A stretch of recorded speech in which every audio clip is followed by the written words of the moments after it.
Hello guys. देखिए आज हम लोग यहाँ पे कुछ क्वेश्चन डिस्कस करेंगे। ये बच्चों ने पूछा है कि यहाँ पे इसका ऑप्शन सही दिया हुआ है कि नहीं दिया हुआ है। ठीक है, तो ये देखो आपका मैथ्स का पेपर है, सहायक आचार्य झारखंड एग्जाम का, और ये आपका 22 जुलाई का सेकंड शिफ्ट का क्वेश्चन है। ठीक है, 22 जुलाई शिफ्ट 2। तो इसका मैथ का क्वेश्चन हम लोग देख रहे हैं यहाँ पे। ओके, तो यहाँ पे देखिए, यहाँ पे आपका क्वेश्चन नंबर 11 है, कहता है कि इसका वैल्यू क्या होगा। ठीक है, तो देखो वैल्यू किसका कैसे फाइंड करेंगे। यहाँ पे हमारा इंटीग्रेशन गिवन है i is equal to cot x plus 4 tan x का होल स्क्वायर। ठीक है, ये दिया हुआ है। ओके, और साथ में dx। अब देखिए इसको अगर हम लोग होल स्क्वायर में खोल दें तो इजी रहेगा। तो आ जाएगा आपका cot square x plus 16 tan square x. ठीक है, और माइनस यहाँ पे हो जाएगा हमारा 8 tan into cot, tan x into cot x. ठीक है, ये आ जा रहा है साथ में dx। अब देखो ये तो आपका 1 हो जाएगा वैल्यू में। तो अच्छा, कॉट स्क्वायर एक्स का इंटीग्रेशन नहीं होता है तो इसको आप कन्वर्ट कर दीजिए किसमें, कॉसेक स्क्वायर एक्स माइनस 1। ठीक है, इसका इंटीग्रेशन इजीली हो जाएगा। प्लस फिर देखो 16 tan स्क्वायर एक्स का भी इंटीग्रेशन नहीं होता है तो हम लोग इसका कर देंगे सेक स्क्वायर एक्स माइनस 1। तो ये आपका इजी टू इंटीग्रेट हो जाएगा। ठीक है, और माइनस 8 ये हमारा बच गया। अब इस पूरे को हमको करना है इंटीग्रेट। तो कॉसेक स्क्वायर एक्स का क्या हो जाएगा, माइनस कॉट एक्स हो जाएगा। ठीक है, माइनस 1 का minus x plus 16 sec square x का tan एक्स होगा। ठीक है, माइनस 16x और माइनस 8x प्लस c, ये आपका आंसर आ रहा है। तो फाइनली देखो वैल्यू क्या आ रहा है, ये आपका आ रहा है माइनस कॉट एक्स प्लस यहाँ पे आएगा 16 tan x। और ठीक है, यहाँ पे हम लोग देखेंगे तो अच्छा ये तो प्लस होना, यहाँ पे माइनस को, ये तो प्लस में होना चाहिए। a प्लस बी का होल स्क्वायर है ना, तो 2ab प्लस में आएगा, तो ये आपका प्लस होगा। ओके, यहाँ पे तो ये आपका हो जा रहा है माइनस 17 और प्लस 8, तो ये हमारा हो जा रहा है माइनस 9x। ठीक है, प्लस c, यही देखो आंसर आ रहा है। अब यहाँ पे जो ऑप्शन दे रखा है ना, तो उसमें आप देखिए आपका कोई ऑप्शन मैच नहीं कर रहा है। ठीक है, और कुछ हम लोग यहाँ पे कर भी नहीं सकते ट्रांसफॉर्मेशन, इसलिए कि कॉट 10 में ही आपका आंसर दिया है तो यही आना चाहिए। तो यहाँ पे आपको चारों ऑप्शन जो है यहाँ पे कोई मैच नहीं कर रहा, तो none of the given option होना चाहिए यहाँ पे करेक्ट ऑप्शन। ठीक है, अब देखो ऑप्शन आपको दे दिया है 1 नंबर, तो ये आपका रॉन्ग है, none of the given option होगा, तो ऑप्शन नंबर 4 करेक्ट होगा। आप जाकर के यहाँ पे ऑब्जेक्शन रेज कीजिए। ठीक है, ओके। और ऐसे क्वेश्चन में तो क्वेश्चन को ही रॉन्ग कर देना चाहिए, इसलिए कि none of the given option जल्दी बच्चा टिक करता नहीं है, वो ढूंढता रहता है तो उसको दिक्कत भी होती है। तो अच्छा क्वेश्चन यहाँ पे फ्रीज नहीं किया गया। फिर भी जो बच्चे थोड़ा होशियार होंगे, कॉन्फिडेंट होंगे, तो उन्होंने 4 नंबर को टिक किया होगा। और ऑब्जेक्शन रेज कीजिए, इसको सुधारा जाएगा और आपको 4 नंबर वाले को ही मार्क्स मिलेगा। ठीक है, चलो आगे बढ़ते हैं, फिर देखते हैं क्या। अच्छा, अब यहाँ पे देखो, यहाँ पे इंटीग्रेशन है 12 नंबर आपका, बोलता है कि इसका वैल्यू अगर इतना है तो अल्फा प्लस 1 बाई बीटा क्या होगा। ठीक है, तो देखो यहाँ पे सिंपल इंटीग्रेशन है 1 by root under 9 minus 16 x square d x, ये है। ओके, इसको मैं थोड़ा और मोहब्बत से लिख सकता हूँ इस तरीके से, रूट अंडर 3 का स्क्वायर और माइनस 4x का स्क्वायर। ठीक है जी, देखो अब ये फॉर्मूला में आ जाएगा ना, कौन सा फॉर्मूला, तो हम लोग पढ़ रखे हैं dx by root under a square minus x square. ये क्या होता है, ये होता है sine inverse x by a, ये होता है। ठीक है, तो यहाँ पे भी ये क्या हो जाएगा, ये हो जाएगा आपका साइन इनवर्स x के प्लस पे 4x है और a के प्लस पे आपका 3 है 3। अच्छा, अब 4 देखो यहाँ पे x में कांस्टेंट है, मल्टीपल कांस्टेंट है, तो आपको ये 4 डिवाइड में भी आएगा, ये आपको पता है। ठीक है, अच्छा तो यहाँ पे जो वैल्यू आ रहा है वो आ जा रहा है 1/4 साइन इनवर्स 4x/3 आ रहा है। ठीक है, अब यहाँ पे आपको रिजल्ट दिया हुआ है कि इसका आंसर क्या है। इसका आंसर आपको लिखा हुआ है alpha sine inverse beta x plus c, ये दिया हुआ है। ठीक है, तो अब आप इन दोनों को कंपेयर कीजिए, तो डेफिनेटली अल्फा के प्लस पे क्या हो जाएगा 1/4 और बीटा के प्लस पे क्या हो जाएगा हमारा 4/3। ठीक है, तो आपको बोलता है कि अल्फा प्लस 1 बाई बीटा का वैल्यू क्या होगा। तो अल्फा देखो 1/4 है और 1 बाई बीटा करेंगे तो ये 3/4 हो जाएगा, तो आपका 4/4 यानी करेक्ट आंसर क्या होगा 1। तो 1 आपका यहाँ पे करेक्ट आंसर है। ठीक है, और यही आपको सही दे रखा है, तो बिल्कुल ये सही है। ऐसे ही इसको बनाना था, आप लोगों ने ऐसे ही बनाया होगा, ये मुश्किल क्वेश्चन नहीं था। ठीक है, चलो आगे बढ़ो। फिर क्या है यहाँ पे देखो, क्वेश्चन नंबर आपका आ रहा है 13 नंबर को देखो कैसे करना है। तो 13 नंबर में आपका यहाँ पे मॉडुलस दिया हुआ है फंक्शन ना, एब्सोल्यूट फंक्शन है, तो इसको कैसे बनाएंगे। अब देखो ये देखना पड़ेगा ना कि शिफ्ट 2 में जो है, खास करके जो आपका 22 जुलाई को एग्जाम हुआ था, तो बहुत बढ़िया बढ़िया क्वेश्चन दे रखा है इन लोगों ने। शिफ्ट 1 में भी, जबकि और जो शिफ्ट उसमें काफी सस्ता क्वेश्चन है, काफी लॉलीपॉप क्वेश्चन है। तो नॉर्मलाइजेशन में शिफ्ट 2 वालों को, शिफ्ट 1 वालों को भी, लेकिन ज्यादातर शिफ्ट 2 वालों को फायदा होने वाला है, ठीक है। 22 जुलाई वाले एग्जामिनेशन वाले को फायदा होगा, चूंकि नंबर ऑफ अटेम्प्ट इसमें कम हो जाएगा, चूंकि मैथ्स के क्वेश्चन काफी इन्होंने लगाए हैं, ठीक है, सिलेबस पे है, लेकिन थोड़ा भारी भरकम क्वेश्चन, जैसे यही क्वेश्चन थोड़ा टाइम लेगा ये, ठीक है। कैसे करेंगे इसको, -2 से 2, आपको अंदर में 3 को कॉमन ले लीजिए, तो क्या आ जाएगा, x² - x - 2 ऐसे आएगा, ठीक है, dx। इसको फिर क्या लिख सकते हैं मोहब्बत से, -2 2, 3 को बाहर कर दीजिए, तो अंदर में फैक्टर करेंगे तो x - 2 और x + 1 आएगा, ठीक है जी। ये पूरा आपका मॉडुलस में आ गया। अब देखिए यहाँ से जो अंदर से जो जीरो वैल्यू मिल रहा है, वो मिल रहा है मेरे को 2 और -1, ये मिल रहा है, ठीक है। तो यानी कि 2 और -1 पे डिपेंड करेगा। तो अब जो इंटरवल है मेरा, उसमें आपको -2 से 2 तो दिया हुआ है कि हमको इस पे काम करना है, ठीक है, -2 से 2 पे, तो बीच में आपका आ जाएगा -1, और -1 के बाद हम कुछ भी रखेंगे तो हमको क्या मिलेगा, जैसे 0 रखते हैं तो 0 पे ये 1 और ये, तो आपको निगेटिव मिल रहा है, ठीक है। यहाँ पे आपको पॉजिटिव मिलेगा, यानी जो मेरा मॉडुलस फंक्शन है वो -2 से -1 में पॉजिटिव में निकलेगा, और -1 से 2 में आपका निगेटिव में निकलेगा, ठीक है। तो इसको हम लोग मोहब्बत से ऐसे बनाएंगे, i = -2 से 2, स्प्लिट करेंगे ना, पहले हम लोग क्या लेंगे, वो लेंगे -2 से -1 लेंगे, ठीक है।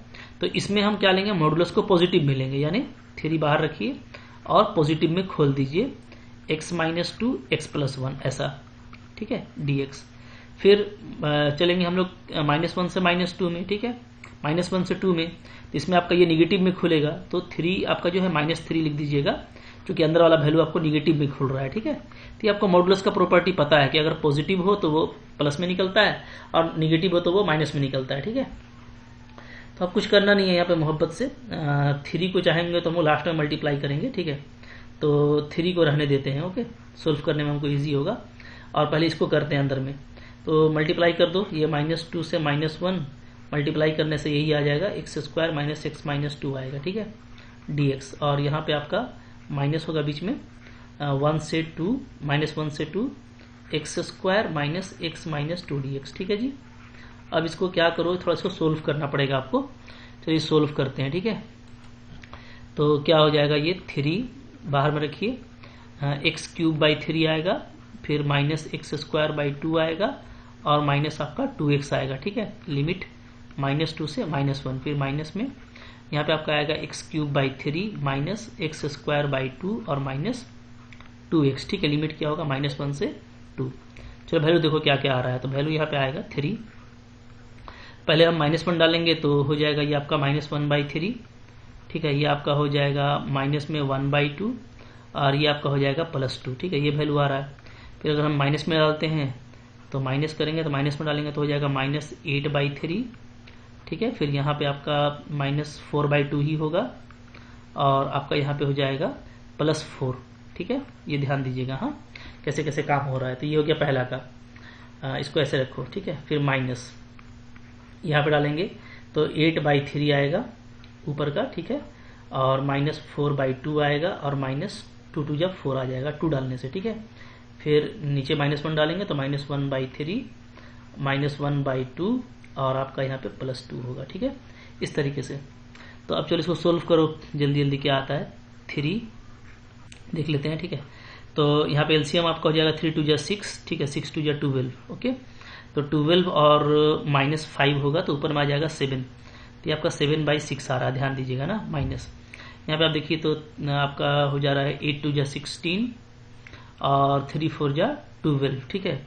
12 और 16 -28 और 4 6 24, ठीक है, तो +24 आ रहा है, यानी ओवरऑल आपका ये -4/6 आ रहा है। तो यहाँ पे हमारा हो जाएगा +4/6, ठीक है, पहला वैल्यू ये निकल गया। माइनस ये देखो, तो यहाँ पे भी आपका हो जाएगा 8 2 16 और 3 4 12, ठीक है, तो 4 आ रहा है ना। अच्छा, और माइनस में 6 4 24, तो ये आपका -20 आ रहा है, -20/6। फिर यहाँ पे हमारा हो जाएगा -5, और ये आपका +2 है, तो 12, तो ये आपका हो जा रहा है -5 + 12 यानी माइनस आपका प्लस में 7/6 आ रहा है, तो ये -7/6 होगा। ठीक है, ये क्लियर है। तो ये सारी चीज़ें यहाँ पे आ गई हैं। अब देख लेते हैं हम लोग क्या आ रहा है फाइनली वैल्यू।